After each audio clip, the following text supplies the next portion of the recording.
Hello, we're here today to talk about the Via Velo Elite U-Lock. This is a sole secure diamond rated U-Lock. It's one of the least expensive sole secure diamond locks available. Let's start with some of the features of the Via Velo lock.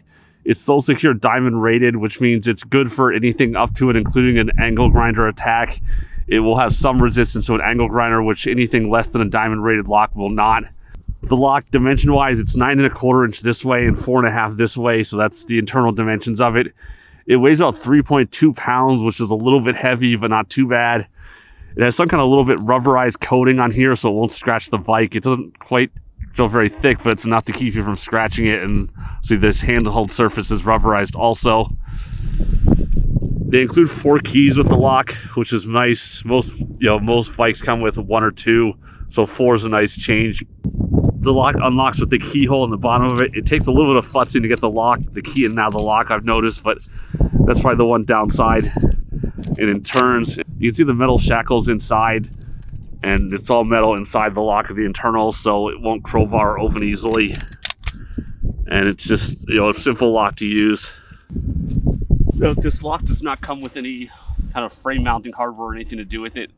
But as a note, this is an Aventon Level 2 commute bike, which is a fairly typical commuter e-bike with a large tube for the battery mount.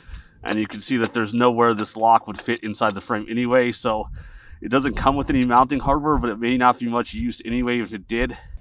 This is the Via Velo lock with the Aventon Level 2 and a fairly standard bike rack, so we'll just demo how it works. One thing to note, the key is a little bit finicky to get into the lock. That's probably my only complaint about this. But, once it's in, just slide the pins out.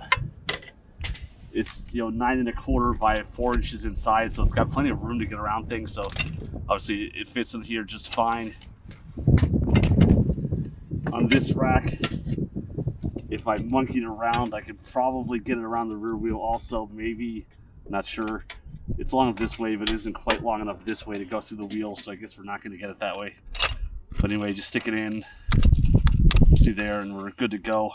The lock does have some kind of rubberized coating on it, so it won't scratch the bike frame up, which is nice. And then obviously to take it off, just stick the key back in.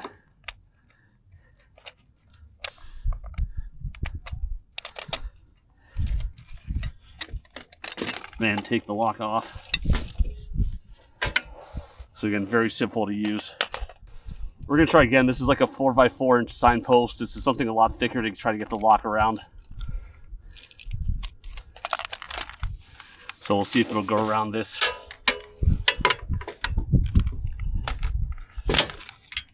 And it does. It's got enough width and length to get on it, so we can lock the lock to something. This is probably about as thick as we can go. We might get a little bit thicker, maybe a 4.5 inch signpost would stick it around, but this is kind of the limit for width wise what this will go around. So to sum things up, this lock, it's diamond rated, which is nice. The only downsides of this is its size, because it won't fit inside a bike frame, so you'll have to carry a backpack or something to hold it. But the size also makes it nice because it's easy to get around items like street posts or other things that are thicker, where a small hand lock may not get it. And for e-bikes with larger frame size, that makes it nice. And the other little downside I've mentioned a few times before is the key's not real smooth going in and out of the lock. It takes a bit of futzing to get it out, but otherwise, it's a really good lock. It's diamond rated. It doesn't cost that much, and it's easy to fit in a backpack to carry around. You can find some links below to get this.